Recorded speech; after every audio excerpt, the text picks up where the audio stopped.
కాశీబుగ్గ టౌన్లో ఒక ప్రైవేటు వ్యక్తి వెంకటేశ్వర దేవాలయాన్ని కట్టాడు. అక్కడి నుంచి కార్తీక మాసం ఈరోజు చాలా మంది అక్కడ దర్శనానికి వెళ్ళిపోయారు. కనీసం ఆయన చేసినప్పుడు పోలీసుకు కూడా చెప్పలేదు.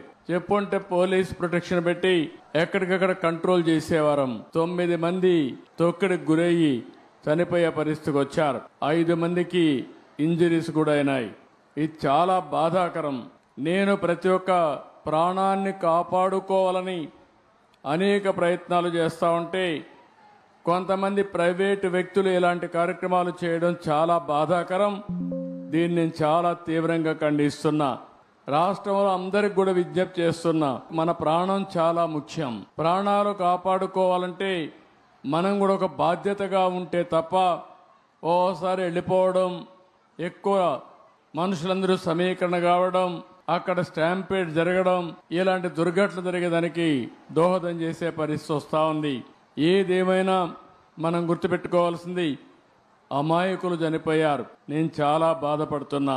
అందుకని ఈ దుర్ఘటన పట్ల చాలా సీరియస్ గా తీసుకుంటూ ఎవరైతే దానికి కారకులో వాళ్ళందరినీ కూడా ఇమ్మీడియట్ గా కస్టడీలో తీసుకుని పూర్తి విచారణ చేసి తర్వాత ఏం చేయాలో తదుపరి చర్యలు చేపడతాం. ఇలాంటి సంఘటనలు ఈ రాష్ట్రంలో జరగడానికి వీలు లేదు. అమాయకులు చనిపోయారు.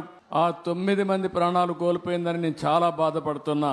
ఏ ఒక్క వ్యక్తి చనిపోకూడదనేది నా భావన. ప్రాణం విలువైనది. అలాంటి ప్రాణాలు పోగొట్టుకున్నప్పుడు మనం కూడా బాధ్యతనే ఇది చేయాల్సిన అవసరం ఉంటుంది.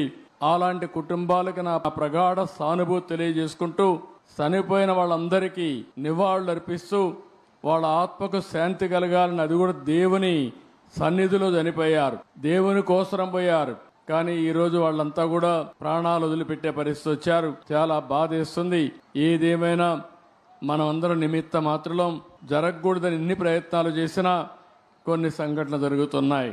కాశీబుగ్గలో జరిగిన సంఘటన పట్ల దిగ్భ్రాంతిని వ్యక్తం చేస్తూ చనిపోయిన వారి పట్ల నా ప్రగాఢ సానుభూతి తెలియజేసుకుంటూ వారికి ఆత్మశాంతి కలగాలని భగవంతుని మనస్ఫూర్తిగా ప్రార్థిస్తూ ఇక్కడే అందరూ కూడా లేచి 2 నిమిషాలు మౌనం పాటించాల్సిందిగా మిమ్మల్ని అందరినీ కోరుతున్నా.